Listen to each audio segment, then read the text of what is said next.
Olá, boa noite. Estamos começando mais uma live do canal Descomplicando a Recuperação. Essa noite, a nossa live, então, vai falar do sexto passo, né? O sexto passo do programa de 12 passos, que a gente vem fazendo as lives aí desde já um pouco mais de um mês, né?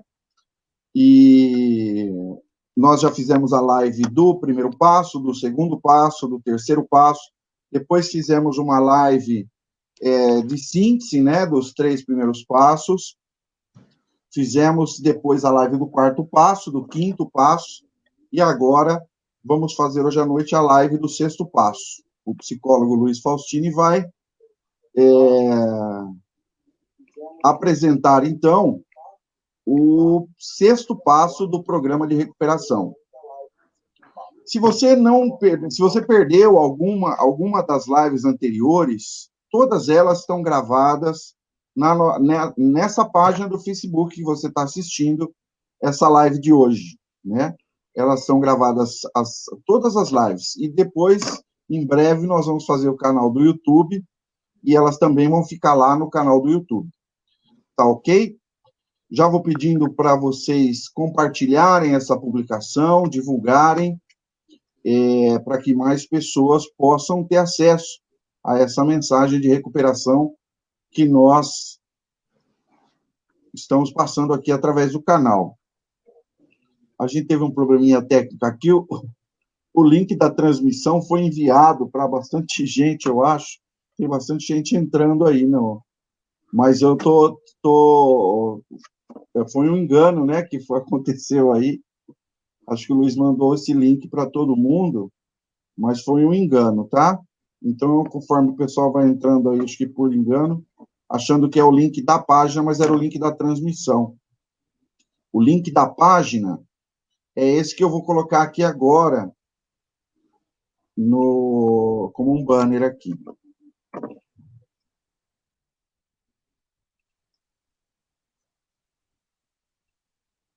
Esse é o link da página, né? Se alguém quiser enviar para alguém o link da página, para que alguém possa assistir, é só mandar esse link, a pessoa clica no link e cai na página direto do Facebook. Tá bom? Bom, então, vou pedir novamente, dar boas-vindas a todos, muito boa noite. E vou chamar o Luiz Faustini, psicólogo, especialista em dependência química, diretor da clínica Passo a Passo, larga experiência no tratamento de dependentes químicos e familiares. Deixa eu chamar ele aqui, ele já está aqui na sala de espera. Boa noite, Luiz. Boa noite, Silvio. Como vai? Tudo bem? Graças a Deus, bem, e você? Tudo bem, graças a Deus. Vamos lá, então, para mais uma live, a live do sexto passo. Vamos sim. E se você quiser já pegar a palavra, já fique à vontade. Tá joia, Silvio. Obrigado. Boa noite a todos aí que nos assistem ao vivo, né? Pelo Facebook, mais essa segunda-feira. Eu agradeço sempre, né, a presença de todos vocês que, desde quando nós começamos a nossa primeira live, até o dia de hoje, né, alguns participantes aí têm batido cartão aqui com a gente, né, e a essas pessoas, né, o meu muito obrigado pelo carinho, obrigado sempre pelas palavras de incentivo, e fica aqui também o meu pedido, né, como sempre, reafirmando que o nosso único propósito, nosso único objetivo é de que essa mensagem possa chegar até o maior número de pessoas possível.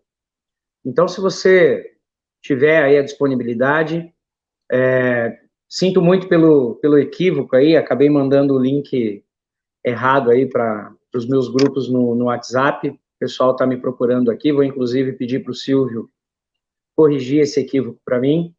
E você que está me assistindo aí, eu te peço encarecidamente, compartilhe esse link em todos os seus grupos, compartilhe esse link nas suas listas de transmissão, no seu feed de notícias, né, para que o maior número de pessoas possível possa ser alcançado e que essa mensagem possa chegar até aquele que realmente precisa, aquele que anseia por uma palavra como essa, né?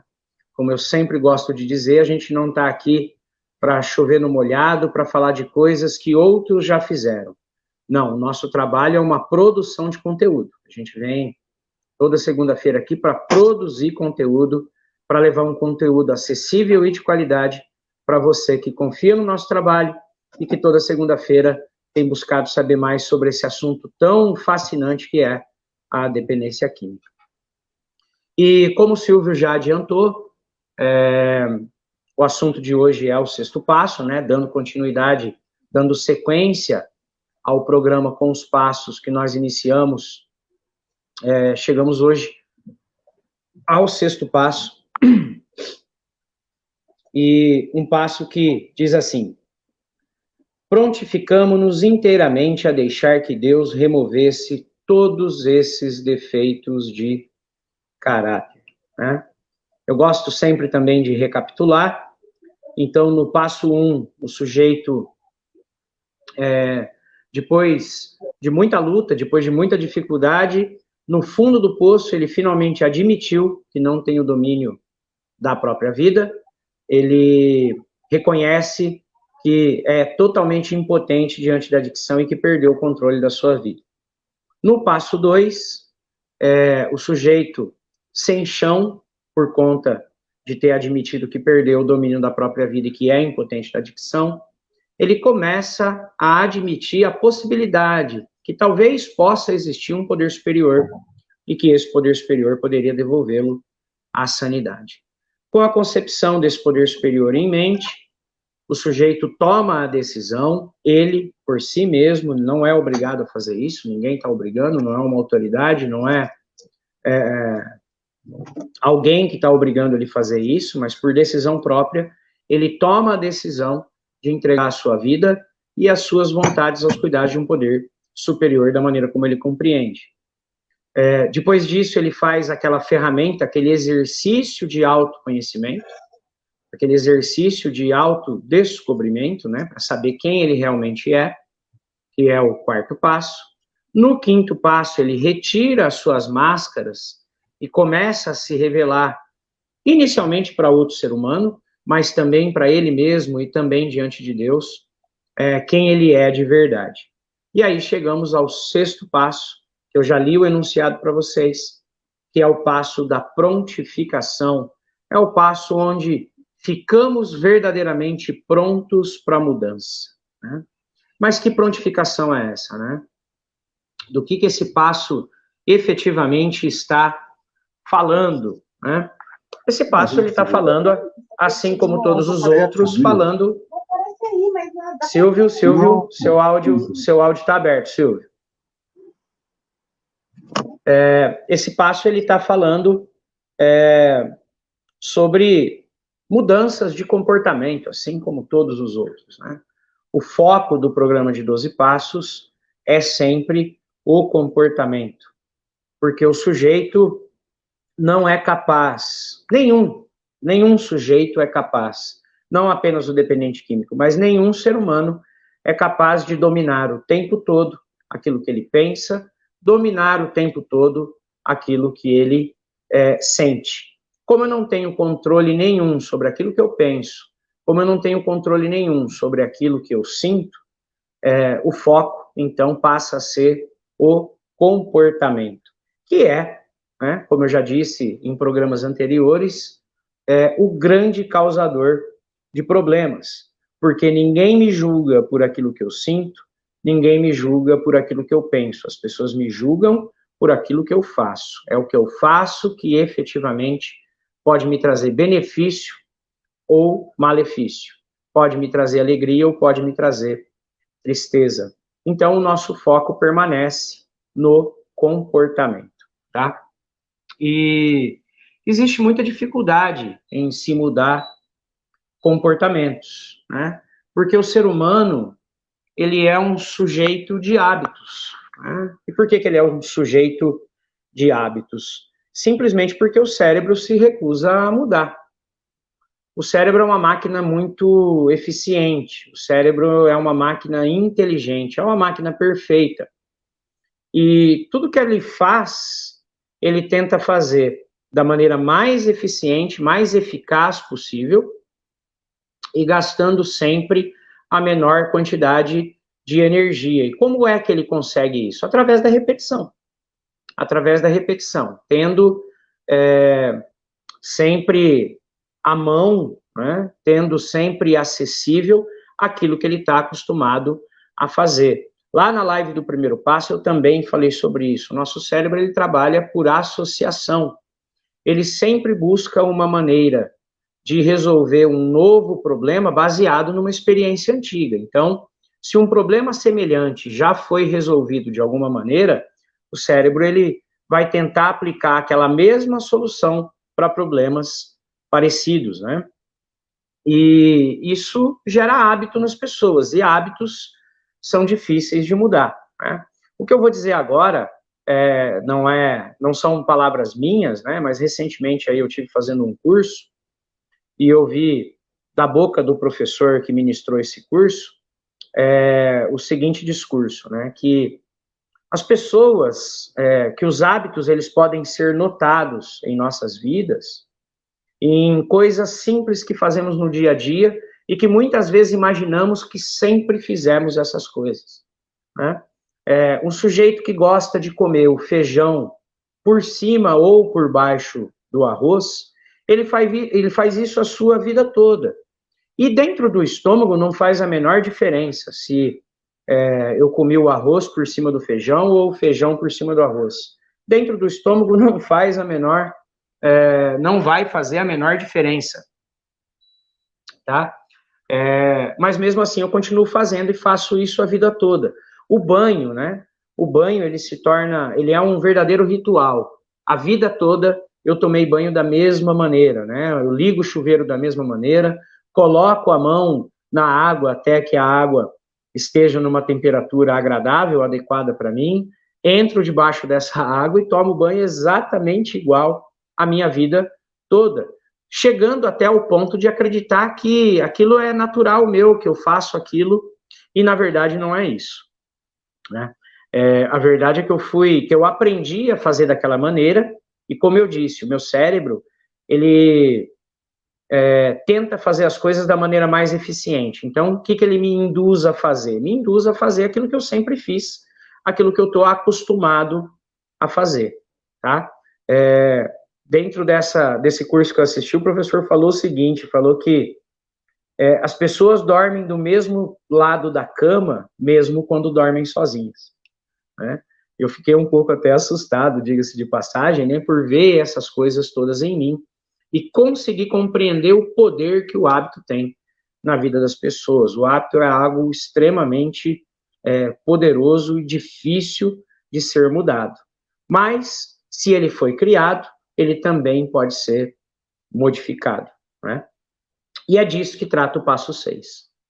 O passo 6 isso é o pronto ficar, né? Que eu disse no enunciado do passo, né? Prontificamos-nos, pronto ficamos. Ficamos prontos para que aquele poder superior que eu compreendi lá no segundo passo, que eu vim acreditar que ele poderia me devolver a sanidade, para que ele possa efetivamente fazer as mudanças que eu necessito na minha vida. Mudanças basicamente comportamentais, tá? Uma outra dificuldade, né, que a gente encontra com esse sexto passo é que, durante a vida toda, também é um hábito dos adictos buscar as recompensas de um trabalho árduo sem fazer nenhum tipo de esforço, tá? Principalmente porque o cérebro, que é essa máquina de impedir mudanças, né, vai ficar o tempo todo contrariado por estar gastando mais energia do que ele está acostumado. Está fazendo novas conexões, novas sinapses, e gastando muito mais energia do que ele está acostumado a gastar. Então, ele vai tentar, de todas as maneiras, impedir isso. E como que a gente cria um novo hábito? Do mesmo jeito que o hábito antigo foi criado, através da repetição. Da repetição. cérebro vai lutar contra, mas eu uso toda a minha energia, toda a minha disciplina, toda a minha vontade para que novos comportamentos possam ser criados, repetidos, até que se tornem novos hábitos na minha vida, tá? Então, basicamente, esse é o propósito do sexto passo. Por isso que um dos princípios espirituais contidos nesse passo, o principal deles é a boa vontade. Porque a própria literatura nos ensina que o resultado ele é proporcional à boa vontade que eu dedico a esse passo. Mas, efetivamente, Luiz, você falou um monte de coisa aí, deu um monte de informações, mas de maneira prática. O que esse passo significa? De maneira prática, o que significa esse passo é o seguinte: situações onde eu posso receber algum tipo de punição, qual é o meu hábito antigo? Qual é o meu primeiro mecanismo de defesa? Contar uma mentira para não ser responsabilizado por alguma falta, por algum erro, por alguma coisa que eu possa ter cometido, tá? Então, toda vez que eu cometer um erro, cometer uma falta, e isso for descoberto, e alguma cobrança vier até mim, qual é a minha reação quase que instintiva? É contar uma mentira, justificando aquele ato para que eu não tenha que sofrer as punições, tá?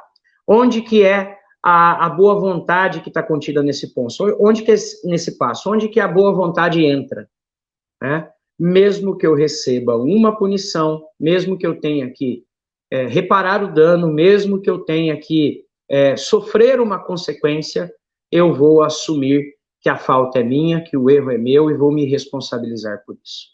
Isso vai ser difícil de fazer a primeira vez, tá? O primeiro pensamento, o pensamento automático é fazer aquilo que eu estou acostumado a fazer, contar uma bela mentira e me safar, tá? Mas esse é o homem que eu não quero, é o tipo de coisa que o homem que eu quero ser não faz.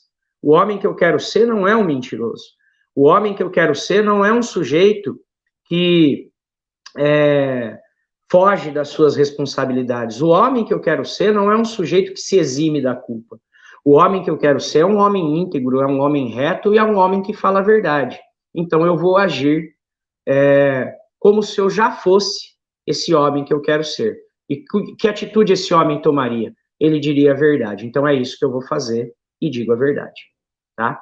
Isso vai ser difícil de fazer a primeira vez, mas vai ser menos difícil de fazer a segunda, um pouco menos difícil ainda na terceira, menos difícil ainda na quarta, e não sei se um dia isso fica fácil, mas o que eu posso dizer, sem medo de errar, é que isso vai ficando cada vez menos difícil, tá? Cada vez menos difícil.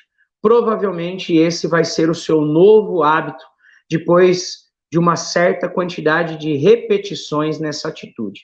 Estou usando aqui apenas a mentira como um exemplo, mas funciona para todos os outros defeitos que não fazem parte do homem que eu quero ser.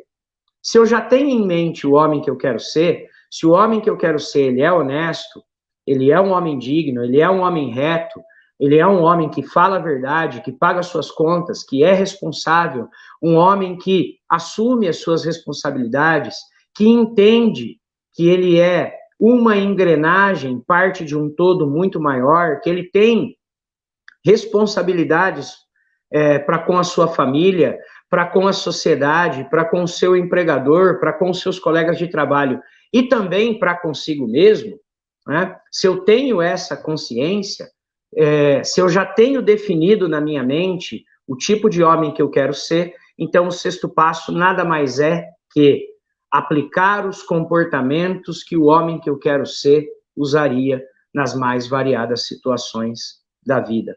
É o que a gente chama de agir por princípios e não por personalidades. Eu não faço o que eu estou acostumado a fazer. Eu não faço aquilo que eu sempre fiz. Eu não faço mais aquilo que é o meu hábito fazer. Eu já perdi o hábito de usar drogas, compreende? Talvez o mais difícil de todos eles já ficou para trás, que era o hábito de usar. E se o hábito de usar pode ser substituído por outros hábitos, como reuniões, como aconselhamento, como apadrinhamento, como uma vida mais saudável, significa que tudo aquilo que a gente chama de defeitos de caráter também podem ser modificados, desde que eu tenha disciplina e a dedicação, a boa vontade suficiente para repetir esses pequenos gestos até que esses novos gestos também se tornem novos hábitos, tá? Então, basicamente, Silvio, é isso que eu tenho para dizer a respeito do sexto passo. Eu não sei se o pessoal já está mandando algumas questões aí, algumas perguntas, mas basicamente o que eu queria dizer era isso. Só queria também frisar uma única coisa. Particularmente, tá? Para mim, esse é o passo que eu mais gosto, tá? De todos os passos do programa, esse é o meu passo favorito, tá? Porque é a partir desse passo que a gente começa a verdadeiramente ver as mudanças. É claro que o parar de usar, não estou aqui menosprezando a abstinência, de maneira nenhuma, sabe? A abstinência é o início de tudo, porque não dá para fazer essas coisas ainda usando drogas, né? Não tem como ter a disciplina necessária enquanto está usando para fazer essas mudanças. Mas mesmo assim, é algo grandioso, é algo que me livra de uma porção de problemas, tá? Mas eu começo a perceber os resultados do programa de 12 passos. Agora sim eu começo, além da abstinência, perceber que eu estou começando a me tornar o homem que eu gostaria de ser, e isso é indescritível. A sensação de perceber isso é indescritível, tá bom? Então é isso, Silvão. É o que eu tinha aí para comentar a respeito desse passo, e espero que tenha aí bastante perguntas aí para a gente dar continuidade aí nesse trabalho. Legal, Luiz. Vamos lá então, gente. Está aberto para perguntas, esclarecimentos, comentários, ainda que não seja exatamente do tema, né? Vocês fiquem à vontade para perguntar. O Luiz está aí para isso mesmo, para esclarecer, orientar. Lembrando também que, ao final da live, tem hoje de novo, né, Luiz? Tem sim, Silvio. Ao final da live, o Luiz está se dispondo aí, mais uma vez, a atender aquelas pessoas que querem colocar a sua questão particular, né? Que querem falar em particular com o Luiz. Ele se dispõe aí a permanecer por mais 1 hora, ao final da live, pelo WhatsApp, tá? Eu vou colocar aqui o WhatsApp dele, para quem quiser entrar em contato com ele, que fique à vontade. Se você quer falar com ele sobre alguma questão particular referente à dependência química, ao programa de 12 passos, ao tratamento, algum esclarecimento, algum a pedido de apoio, de ajuda, você fique à vontade. Após o término, ele vai estar atendendo pelo WhatsApp, tá ok? Ele já disse na live anterior, então já vou me antecipar que, como às vezes acontece muitas pessoas, né, Luiz, entrarem em contato, Exato. Então, se ele não responder na hora, é porque ele está atendendo uma outra pessoa.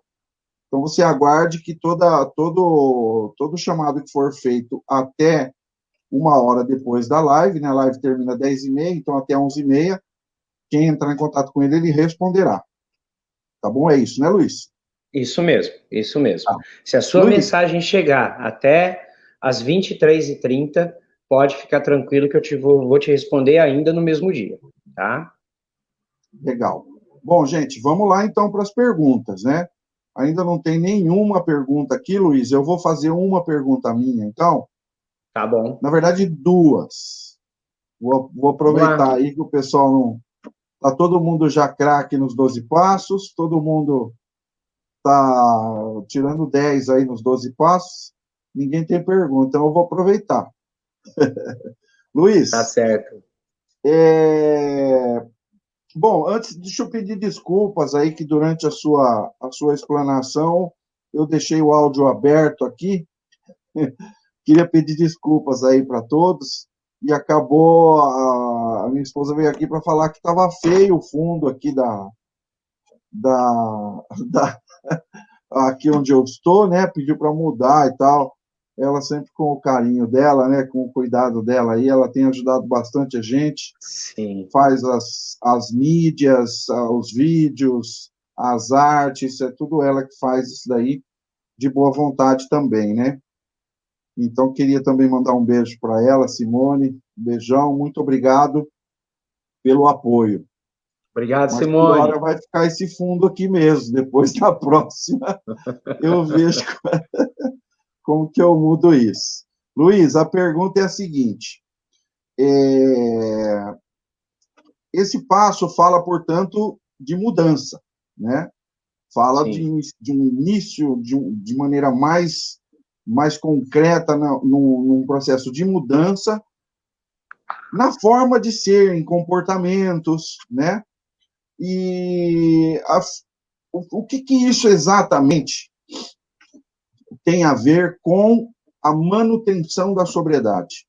Né? Porque eu imagino, porque também, por experiência própria, o maior interesse daquele que está na ativa da dependência química é parar de usar.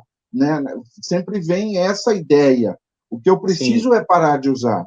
Eu não tenho outro problema que não seja esse. Quer dizer, tenho algum defeitinho aqui, outro ali, mas no fundamental, se eu parar de usar, a minha vida vai ficar uma maravilha. Né? Se eu parar de beber, se eu parar de usar drogas, a minha vida vai ficar uma maravilha. Esse é um pensamento comum. Né? E o programa dos 12 Passos, ele vai muito além da sobriedade química, né? Do parar de usar. Então, o que isso tem a ver com a manutenção da sobriedade, essa mudança de comportamento, isso que você falou, né? De buscar esse homem que eu quero ser, né? Se isso tem alguma relação ou não. E a segunda pergunta é a seguinte: no caso, qual que é o efeito que isso causa da pessoa, muitas vezes você deu o exemplo da mentira, ela conseguir, de princípio, reduzir, até que ela consiga realmente tornar isso um hábito, de falar sempre a verdade, de estar sempre disposto a assumir a responsabilidade pelos seus atos, pelas coisas que fala, pedir desculpa, saber fazer reparação, que era uma coisa impensável em épocas de ativa, né? Em épocas de uso, né? Onde a mentira, a dissimulação, a justificação era o que reinava, né? Antes de você responder, até para você já ir preparando a sua resposta, eu quero fazer um chamado de novo a todos aí a fazerem suas perguntas, né? Pedirem, esclarecerem suas dúvidas e também lembrar que as lives anteriores estão todas gravadas aí na página, tá bom? Se você está chegando agora, se você está pegando agora o sexto passo, a live de todos os passos anteriores estão aí gravados na página, é só você acessar e em breve todas estarão no canal nosso do YouTube que está sendo preparado, tá bom? Fica com a gente, continua participando das lives, acompanhe. Se você está em processo de recuperação, esse é um canal onde você pode fazer a sua recuperação, é mais um instrumento, né, que você pode aí estar fazendo a sua recuperação. E se você também é familiar de um dependente químico, fique à vontade também, esse canal também é para que você tire suas dúvidas, esclareça, receba apoio, receba orientação, que a gente sabe o quanto é difícil também para a família, né, enfrentar essa situação e o quanto a gente ainda é carente de uma orientação especializada, como no caso do Luiz, né, que está aqui se dispondo, psicólogo, especialista em dependência química, está participando aqui das lives, justamente com esse objetivo. Tá bom, Luiz? Fica à vontade aí para responder. Já tem mais uma pergunta aqui chegando, depois eu passo para você. tá ótimo, Silvio. Eu acredito, Silvio, que uma resposta só acaba por responder as duas perguntas, tá? Vou tentar também sintetizar essas duas respostas, os dois questionamentos em uma única resposta. Para a primeira pergunta, a resposta é bastante simples, tá? O homem que eu era, usava. O homem que eu era, bebia. E o homem que eu era, vai continuar usando e vai continuar bebendo. Tá? Porque o homem que eu era, ele tem uma dificuldade muito grande em lidar com a vida como ela se apresenta. O homem que eu era tem problemas sérios de autoestima, o homem que eu era tem problemas graves de comportamento, o homem que eu era, ele tem muita dificuldade em viver a vida como ela se apresenta. Ele não se aceita como ele é, ele não aceita as pessoas como elas são, e ele não aceita o mundo como o mundo se apresenta. Muitas vezes ele vê o mundo como um lugar frio, um lugar hostil, ele sofre muito com as pressões sociais que ele recebe, ele tem muita dificuldade em lidar com tudo isso. Então, graças a essas dificuldades que ele enfrenta, a droga funciona para esse homem como um remédio. Ele não sente lá muito entusiasmo por ele mesmo.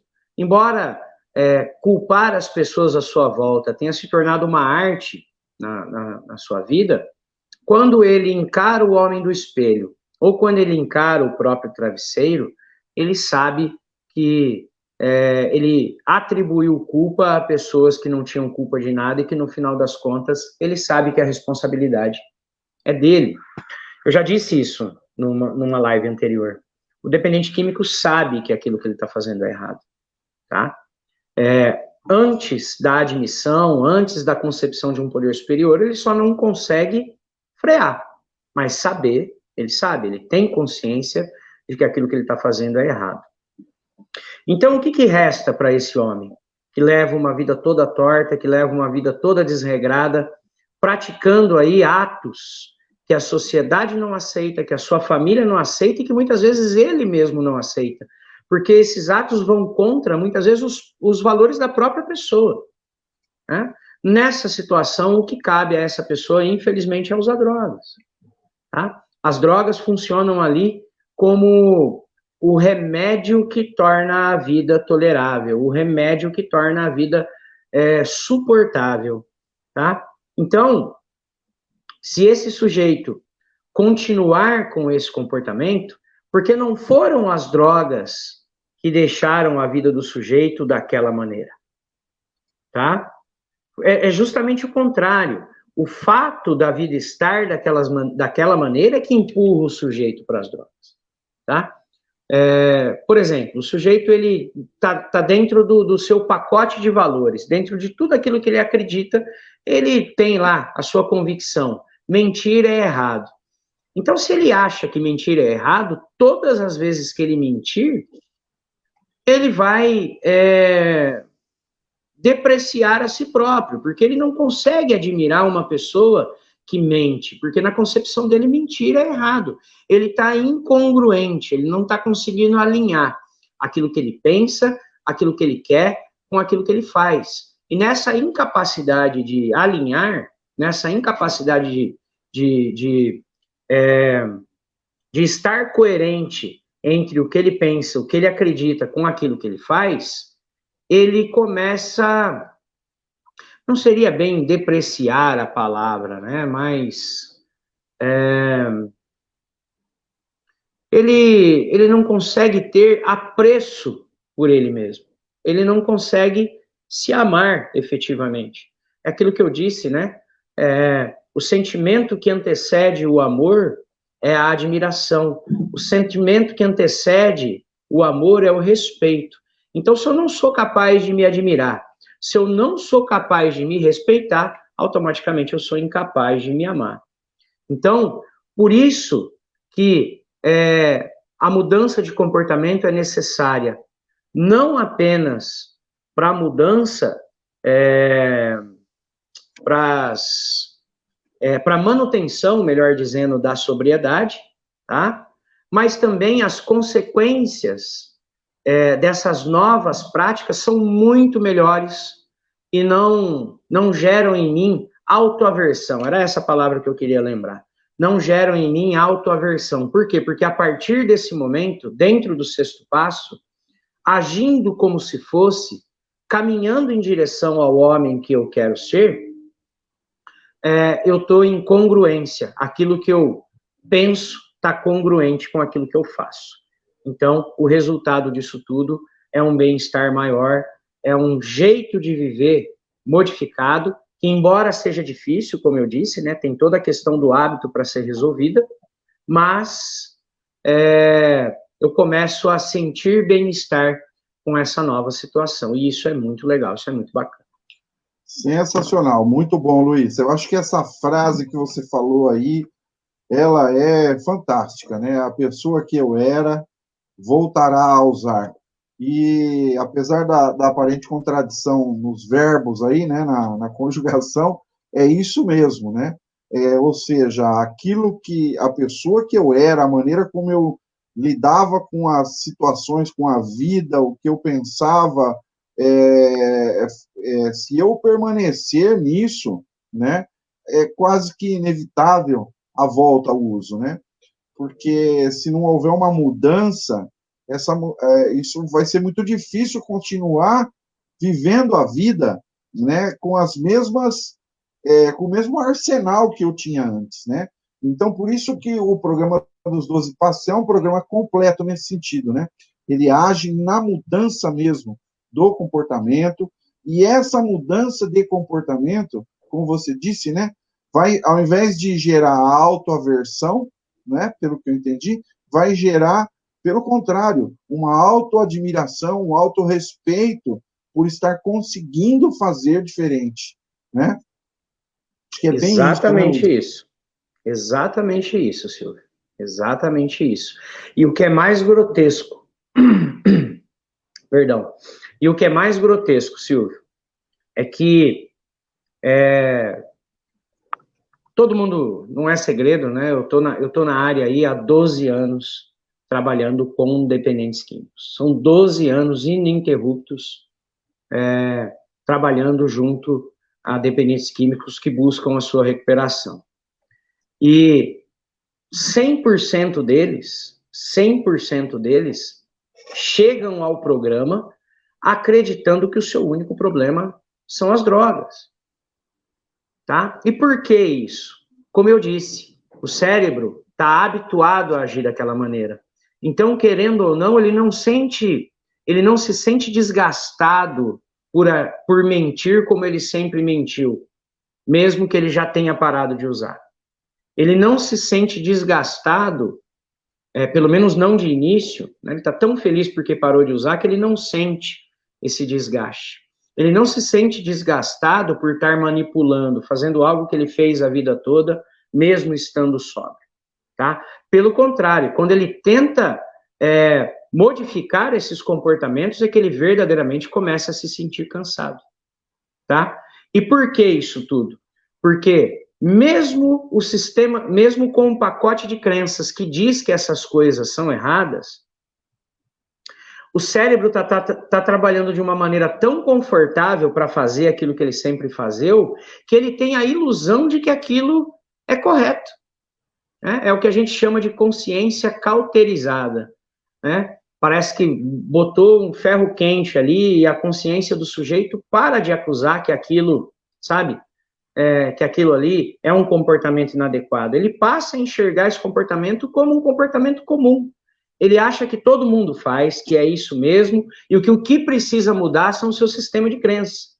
Que o que precisa mudar é aquilo que ele acredita. Ele precisa deixar de acreditar que mentira é errado e começar a acreditar que mentira é normal. Só que aí ele percebe, né, que se ele permanece vivendo do mesmo jeito que ele sempre viveu, a sobriedade não se sustenta. E aí ele volta, depois de uma recaída, querendo saber. A primeira pergunta que o sujeito faz quando volta após uma recaída, ele me pergunta, fala, Luizão, o que eu fiz de errado? O que aconteceu? O que eu fiz? O que aconteceu? Né? Se ele não pergunta, eu pergunto para ele, você sabe o que aconteceu? Você sabe por que você recaiu? E pasmem, Silvio, eles não sabem. Eles não sabem. Por quê? Continuam firmemente acreditando. Sabe? São princípios, Silvio, que eu digo que realmente alguns deles, quando a gente fala da mentira, a gente está falando de um princípio meio que universal. Ninguém gosta do mentiroso, ninguém gosta ninguém gosta de pessoas que têm o hábito de mentir, né? Esse é um conceito universal. Mas quando a gente entra para conceitos mais específicos, por exemplo, quando você for afrontado, é um dos ensinamentos que a gente dá, né? Brigar não é a melhor saída. E muitas vezes, o que acontece? O sujeito, ele cresceu ali no meio do uso, convivendo com traficante, convivendo com outros usuários, onde toda vez que alguém tentou passar o outro para trás, o resultado disso foi violência. E agora que ele entra em recuperação, a gente tenta mostrar para ele que a violência nunca é o melhor caminho, que é sempre melhor tentar resolver através do diálogo, né? E aí, me desculpa até a palavra que eu vou usar, mas eu não encontro outra para definir, tá? Ele me pergunta, então, para eu ficar limpo, eu tenho que me tornar um bundão? Eu tenho que virar um bundão? Um cara vai me afrontar, o cara vai tentar me passar para trás, e você acha que eu vou conversar com ele? Não, eu vou quebrar ele na madeira. É o que o sujeito fala, sabe? É o que ele fala. Então, em falas como essa, fica nítido que ele não tem experiência de viver de uma outra maneira. Ele não sabe como é de viver de outra maneira. Tem uma parte aqui no texto do Sexto Passo que diz assim, que é muito mais fácil nos apegarmos a uma realidade dura e sofrida, porque existe um certo conforto na dor que nos é familiar, do que abrir mão pelo desconhecido. Ele acha que ele vai ser considerado pelas outras pessoas como um bundão se ele não reagir sempre como ele está acostumado a reagir. Então percebe que o poder que o hábito tem, ele acredita que ele é aquilo, ele acredita que a natureza dele é aquela, que essa natureza ela é imutável e que ele, né, síndrome de Gabriela, né, eu nasci assim, eu cresci assim, vou ser sempre assim, vou morrer assim, né? E isso está longe de ser a verdade. Está longe de ser a verdade. Mas, como eu disse, a mudança, o cérebro reage à tentativa de mudança. O cérebro é uma máquina que luta o tempo todo para que as coisas fiquem exatamente como estão. Porque ele não gosta de mudar, ele não quer mudar. Mudar gasta muita energia, eu prefiro fazer as coisas como eu sempre fiz. Tá? Então, eu acho que é questão de experimentar. Experimentar. O mais difícil é convencer o sujeito a experimentar. Tenta resolver pelo menos uma vez sem violência. Tenta resolver no diálogo e depois você me diz qual foi o resultado. São essas recomendações que a gente dá aqui para os nossos clientes que nos procuram. Tem uma pergunta aqui da Patrícia, que acho que é um pouco isso daí. Ela diz assim, depois de tempos agindo com princípios, deixando atitudes erradas para trás, por que de uma hora para outra o dependente volta a agir como antes de começar o tratamento? É o hábito. Infelizmente é o hábito. É o cérebro reagindo. É o cérebro reagindo, né? Vou dar um exemplo para você. Fazer regime. Acho que todo mundo alguma vez na vida já tentou fazer regime. Eu, pelo menos, já tentei, né? Qual é a grande dificuldade de fazer o regime? É só porque comer é gostoso? Não. Porque o meu cérebro está acostumado com o meu prato naquela quantia, a disposição, como eu disse, a disposição do arroz e o feijão no meu prato faz diferença.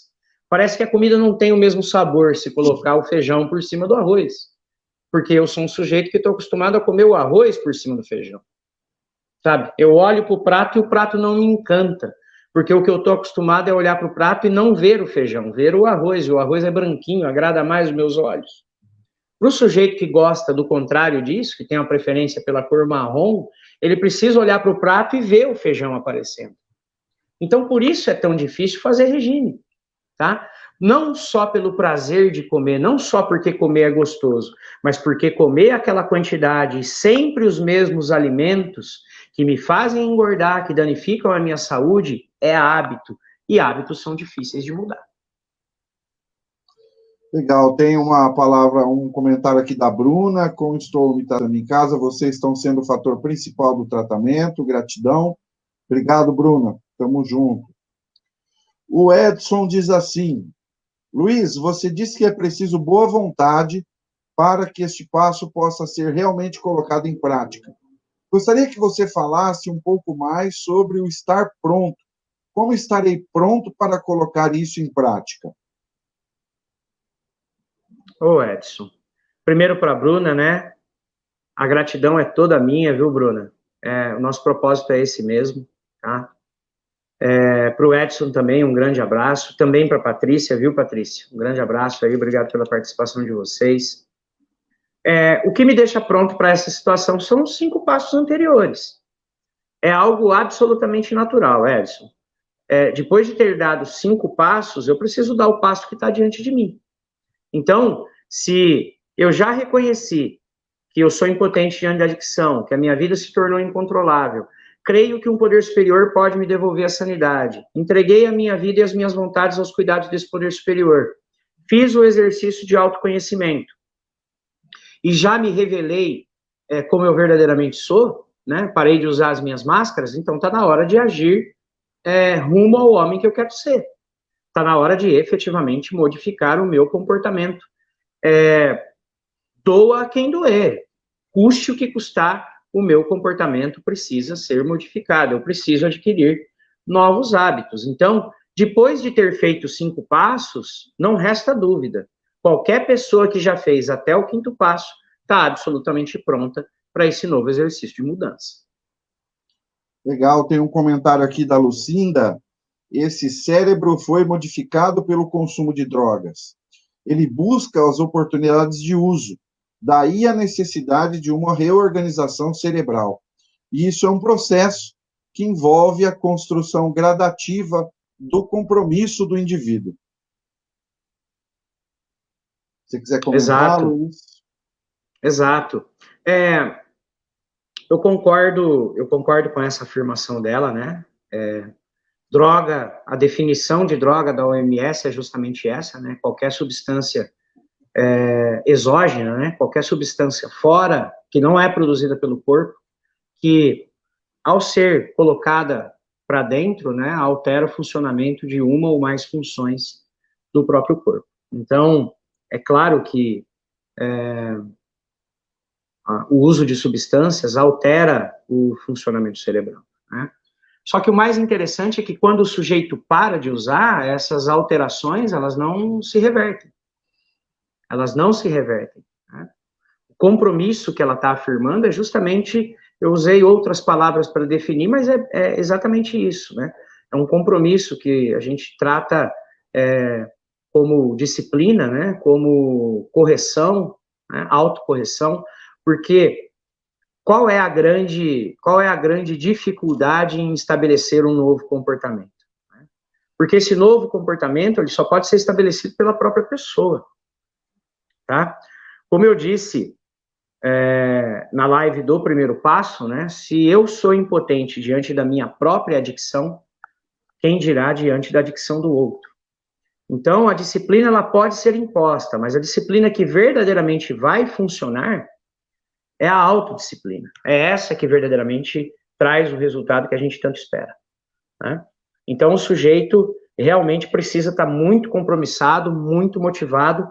Por quê? Porque o que ele vai querer fazer é aquilo que ele está habituado a fazer, tentando de início deixar de fora só as drogas. Quando ele perceber que a vida é insuportável de ser vivida, vivendo da maneira antiga, as drogas passam a ser uma necessidade e não apenas uma questão de vontade. Obrigado pelo seu comentário, sim.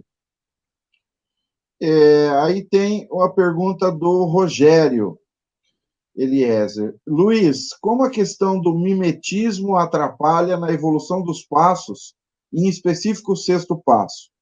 Uma pessoa pode ter certa dificuldade em ver seus próprios defeitos por causa do mimetismo que é latente no adicto?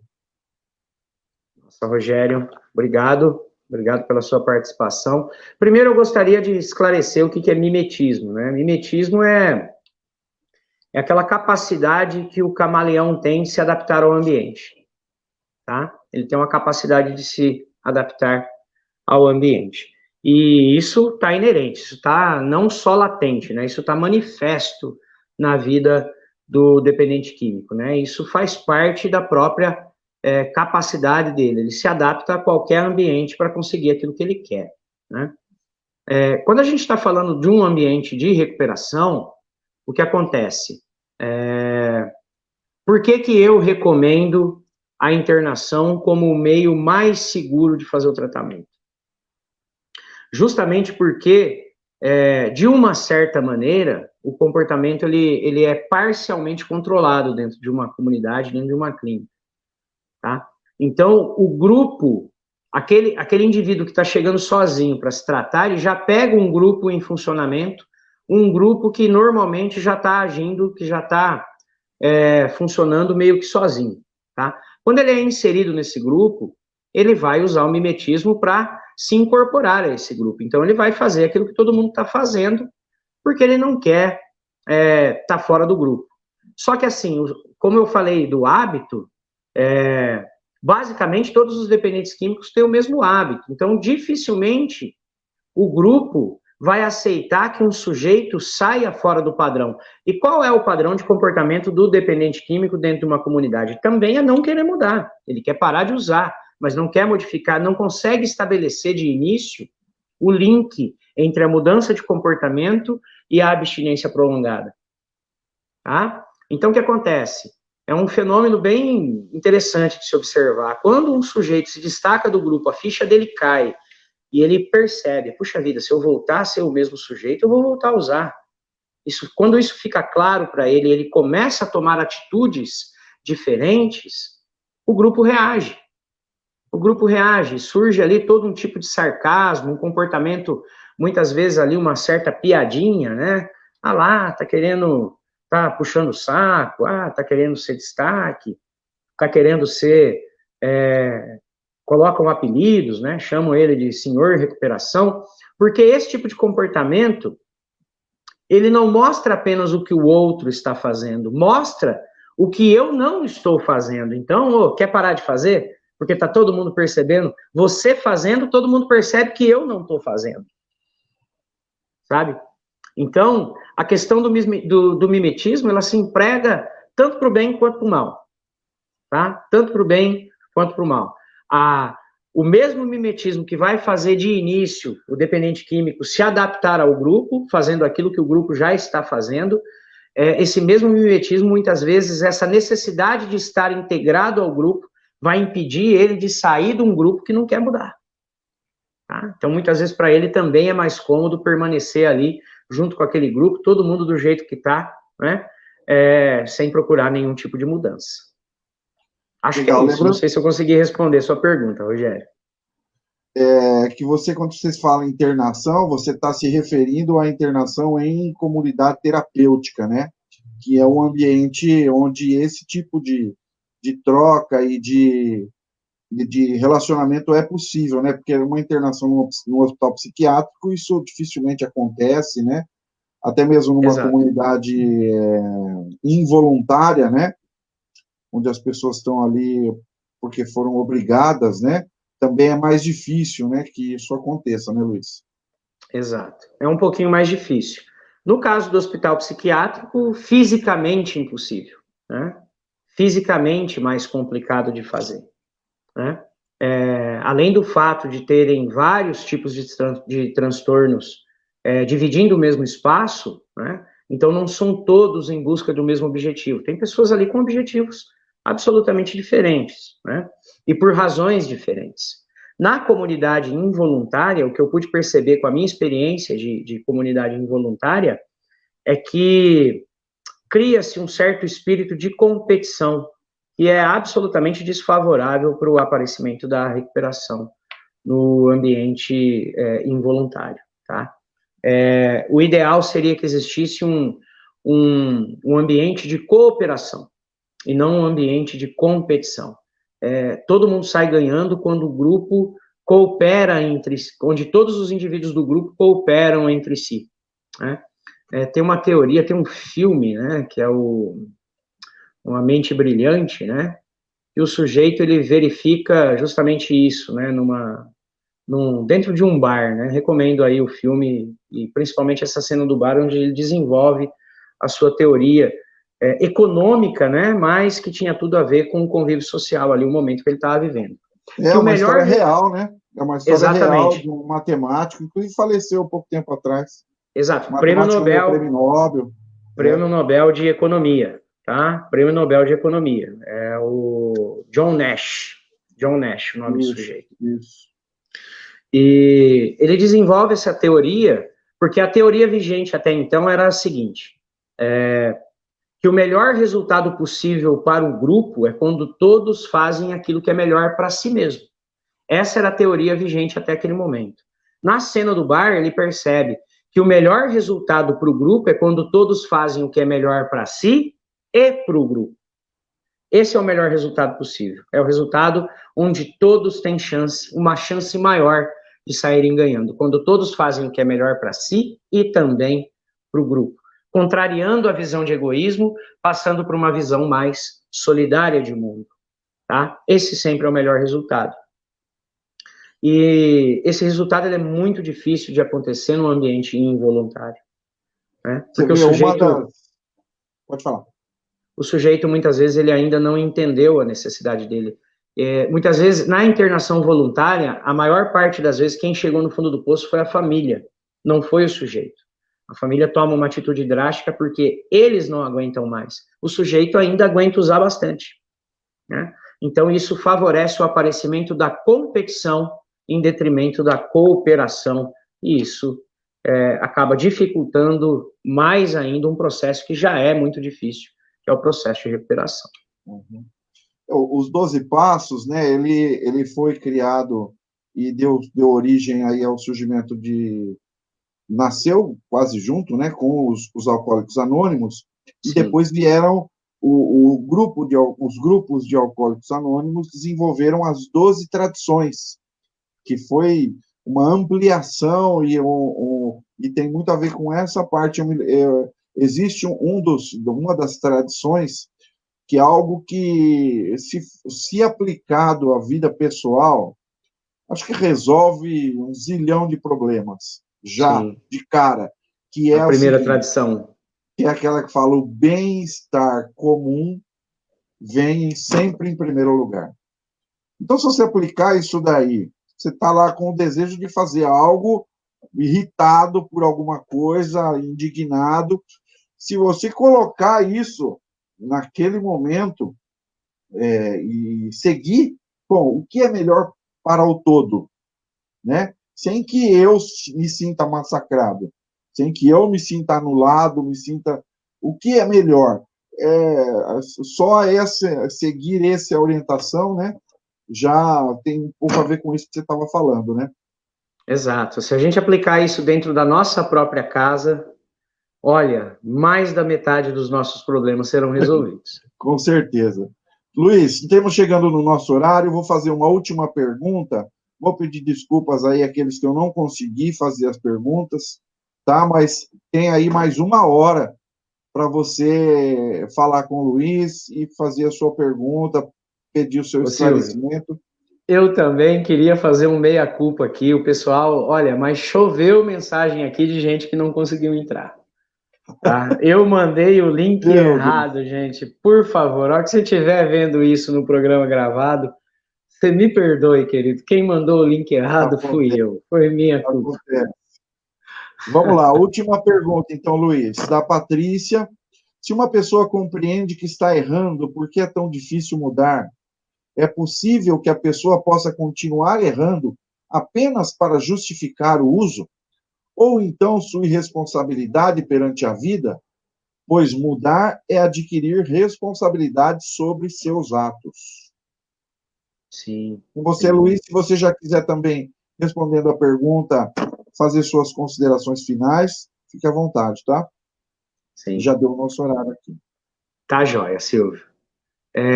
Patrícia, o que acontece? Você já deve ter visto alguma vez na sua vida uma criança que nunca comeu espinafre, e quando é oferecido espinafre para ela, ela automaticamente diz assim: não gosto. Né? Mas você nunca comeu? Ah, mas mesmo assim eu não gosto. Mesmo sem nunca ter comido, eu não gosto, né? Acontece mais ou menos a mesma coisa, tá? Principalmente a responsabilidade. Principalmente a responsabilidade. Na minha opinião, a responsabilidade é a virtude mais amarga que existe.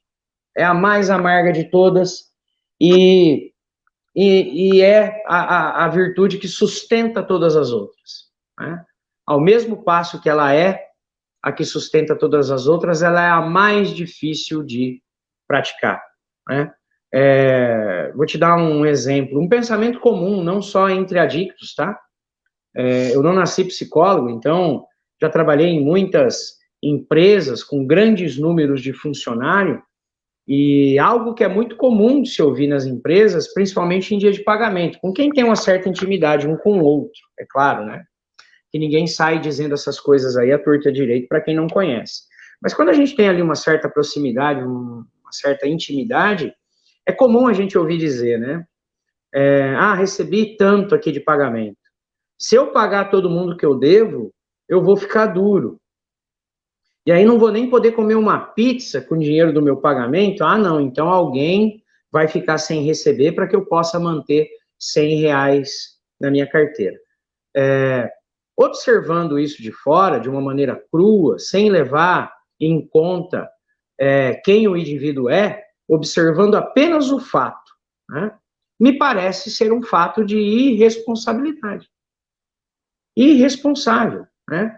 Um sujeito que já gastou mais do que ganha, já está demonstrando a sua própria irresponsabilidade financeira. Gastou mais do que ele teria para ganhar. E ele está abrindo mão de manter a sua palavra e fazer um pagamento na data, ele está abrindo mão de não receber um rótulo de caloteiro em troca de comer uma pizza. Compreende? Qual o valor da pizza diante de, sabe? Será que comer uma pizza é mais importante do que ser visto como um caloteiro? Então é por isso que tanta gente resiste à mudança, Patrícia. Por isso que tanta gente volta ao comportamento antigo, sabe? Além de ser um hábito, além do cérebro já estar acostumado com isso, e hábitos são difíceis de mudar, é necessário muita disciplina, como disse a Lucinda, né? Muita motivação para se manter no caminho correto, né? Além de precisar de tudo isso, defeitos de caráter são gostosos de praticar, né? Essa que é a grande verdade. Para aqueles evangélicos que me assistem, né, ou cristãos de uma forma geral que me assistem, né, que têm a consciência do pecado, né, como é pregado dentro do cristianismo, a grande verdade é que pecar é uma delícia. As consequências são ruins. O que vem depois é danoso. Mas a grande verdade é que fazer aquilo que é errado, muitas vezes é a parte mais gostosa, e o sujeito não tem um conhecimento do outro lado, ele ainda não adquiriu o prazer de ser responsável. Porque um sujeito, depois que ele entra em recuperação, ele tem prazer, ele fala com todo, de boca cheia, tô duro, mas paguei todo mundo. Sabe? Esse passa a ser o seu prazer. Mas antes de se tornar prazer, primeiro ele precisa experimentar. Sem experimentar isso, ele nunca vai sentir esse prazer. Bacana, Luiz. Quer falar? Vou despedir da turma então, Silvão. Legal. Tá? Antes de você despedir, Luiz, estou falando aí, eu estou colocando aí na tela, tá? O WhatsApp. Ótimo. Quem quiser fazer sua pergunta pessoal, aqueles que eu não consegui fazer pergunta, que fizeram pergunta aqui e quiserem falar com o Luiz, ele está aí à disposição por mais 1 hora. É só mandar mensagem no WhatsApp e vai ser atendido. Tá ok? Pode falar, Luiz. É como sempre, né? Esse trabalho, Silvio, ele tem trazido experiências enriquecedoras para a minha vida, tá? Tenho crescido muito com a participação de todos. Cada pergunta que você me manda, você me obriga a pensar, tá? Então, eu não tenho como agradecer por tudo isso que você faz comigo, porque você me ajuda a crescer, me ajuda a ser um homem cada vez melhor, me ajuda nessa caminhada rumo ao homem que eu quero ser, tá? Então, a você, o meu muito obrigado, tá? Mas gostaria também hoje não só de pedir, mas também de responsabilizar você, tá? Essa palavra precisa chegar até os ouvidos daquele que precisa. Tem muita gente que precisa ouvir esse tipo de coisa que a gente está tendo o privilégio de discutir aqui. Então, encarecidamente, eu peço a você, curta, compartilhe. Se você ainda não é um seguidor da página, torne-se um seguidor. Essa semana a gente rompeu a barreira dos 1000 seguidores. Então, a vocês que já estão seguindo a página, o meu muito obrigado, mas eu sei, não por mim, não pelo Silvio, mas eu sei que essa mensagem tem potencial para alcançar mais gente. E para que isso possa acontecer, eu preciso de você. Preciso que você marque os seus amigos, indique a página. Já falei, lá na página Descomplicando a Recuperação, você desce um pouquinho lá na página, vai ter um botãozinho escrito assim, ó, convide os seus amigos. Convide os seus amigos para curtir a página, para que eles saibam que existe, dentro do Facebook, uma página preocupada em produzir esse tipo de conteúdo, tá? Para você, o meu muito obrigado. Tenho certeza que você vai atender também aí o nosso pedido, tá? Então, também, de antemão, já te agradeço. Agradeço também a você, viu, Silvio? Grande idealizador desse canal. É importante sempre dar honra a quem tem honra, né? E o grande idealizador desse canal foi o Silvio, né? Foi ideia dele, né? Que a gente trabalhou junto para que acontecesse. A Simone, pela técnica, né, que ela faz. A Simone é impecável na técnica, na arte, em tudo aquilo que ela tem proporcionado ao nosso canal. Então, a todos vocês, ouvintes, amigos, todos aqueles que participam, o meu muito obrigado, gente. Agradeço mesmo de coração e desejo, né, que todos vocês tenham uma ótima noite de sobriedade, de serenidade. Fiquem todos com Deus. Um beijo grande e até a próxima, gente. Obrigado, viu? Até a próxima.